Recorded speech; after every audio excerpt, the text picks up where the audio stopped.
hopefully some of you see it. I'm not offended if you're not right here. Obviously, you should have gotten a little bit more warning. I will try to work on that. I really will. Got a lot on my mind, as usual, but I wanted to show you my latest project. So I spent several hours last, I think Thursday, on this project here. And it's actually the arch, I'm trying to see it in the camera, behind me next to the tree. Where's the tree? The way these cameras work. Is that it? That's it, right there. You're first in. Shalom, Jay Morris. So this project is meant to be like a workspace for me, like a storage area. I've already tucked the bird's feed bucket in there. It's back here. Yep. Obviously, it's not waterproof.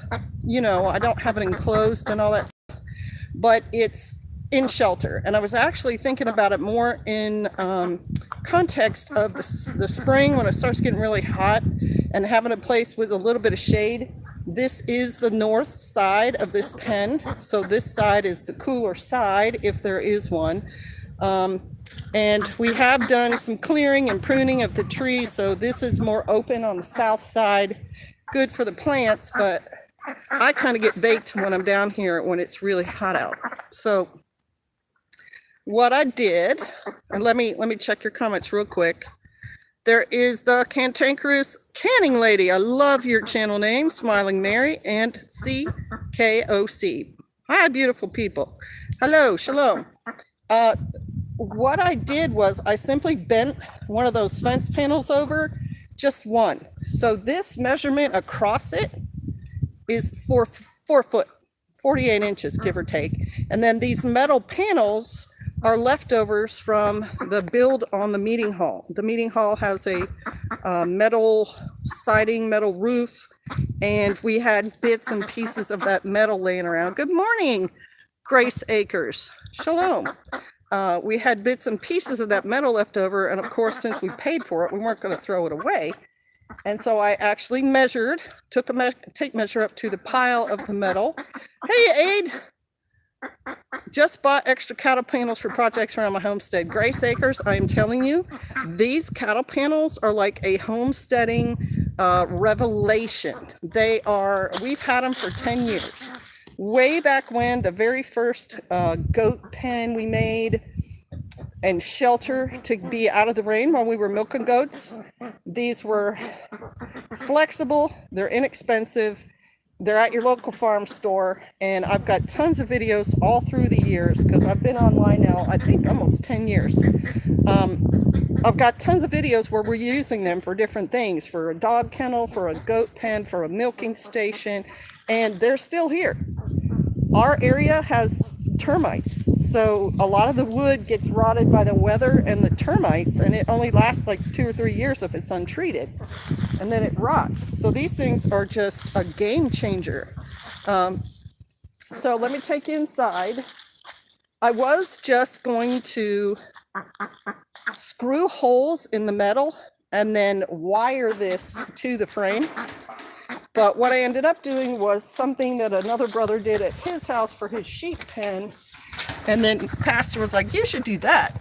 I just screwed blocks of wood right here to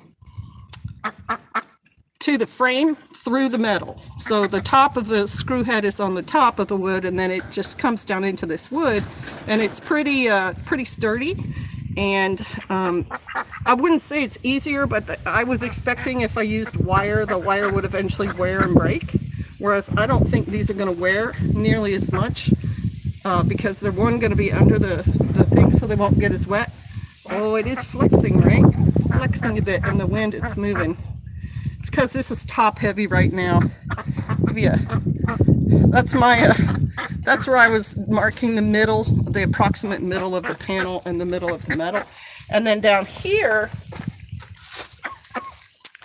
where is it? Down here in the corner, I did the same thing with wood blocks. Now, I know there's gentlemen out there saying that's not very good Love leftover building materials. I build a livestock pen 50 a year with pallets and leftovers, still solid. Yeah! I know the men are going like, this is woman construction. Like, I would never do it that way, and I would make it way more sturdy. But you got to understand, I'm not as strong as a lot of guys.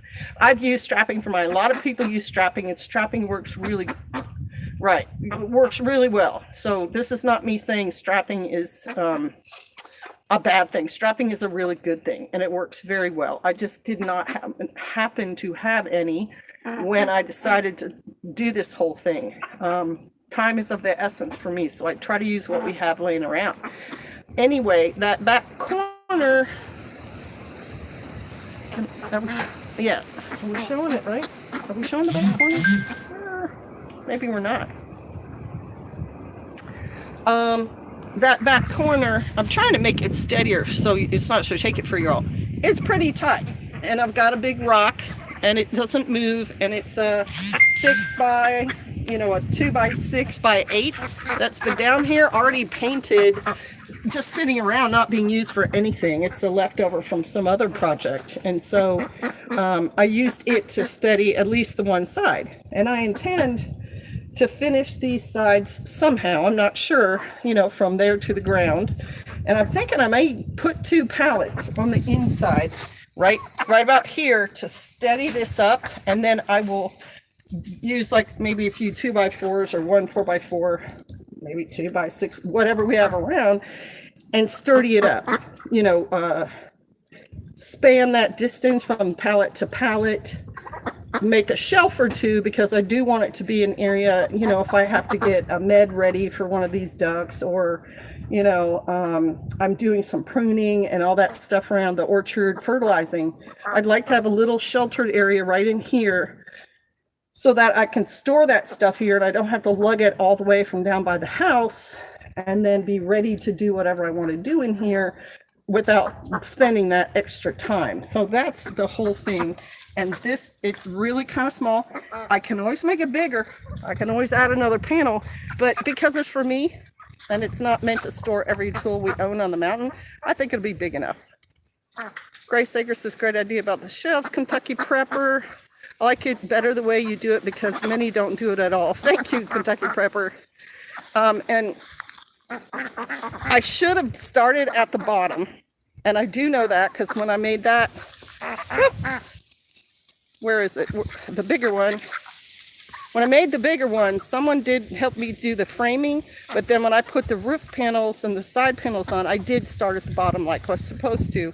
And for some odd reason, I just felt like I needed to start at the top. That's why it's top heavy right now. But I did balance it. So this is basically centered. And then I did tuck these other panels up under it with the way they're supposed to be tucked. The other side didn't quite. It's about a ½ inch off, because when I was screwing those boards in, it slipped down somehow. And if you see here, I used duct tape to kind of hold the block in place, and I screwed from the top. I had to stand on a ladder and screw down into the block, so I didn't want the block to just fall. And I wasn't, I held it, but I'm not strong enough to hold that, stand the ladder, hold the drill. So I taped them in place, and then when I actually drilled the screws in, I held that and drilled. But this is a little bit off up here, so I may just JB weld it, or I may bolt those so that they sit tighter, and then I will put something underneath, like I said, probably 2 pallets. I've got one right here. I've got a pallet tucked that's just been sitting around. It was for shade for the other pen. That's my very first pen right there, which certainly not snake proof, had no roof on it, and that's why I ended up building this one. But I have a big pallet right here that I think is going to be one side of it, and then I have scavenged many other pallets, so I think that's what I'm going to do. And that is my, hey, let's go. That is my video for this morning. I do have a lot of work. I'm going to put the screening on the greenhouse today. Hopefully I will remember to video that. I did take pictures while I was building this. My intention was to make a video about that using those pictures. And then I forgot, when you live stream, you can't really edit your live stream and add photos to it. I should have shot this not live, but I just felt like I needed to, touch base with y'all. Say good morning. Catherine Taylor says, I think it looks great. Thank you. Thanks for taking time to show us your project. Well, you're welcome, Grace Akers. Hey, how's that? Come on. Look at it. It's like a parade every day. You're not coming out, guys. You got to stay in. You go amuse yourselves in your pen. Yeah, we're not coming out today. So, yeah, that's me this morning. I'll be getting on this thing and riding around a little bit. I've got some goats to tie out, and yeah, it's going to be a busy day, but I love the fact that the weather is so nice and warm. It motivates me. Whew, all right. Looks like blessings and shalom. Yeah, thanks for stopping by, y'all. Really appreciate it. It's good to see you guys. Always a pleasure to make contact with the subscribers and the channel members and everything. You guys are awesome. So positive. All right, bless y'all. I got to get running. Shalom.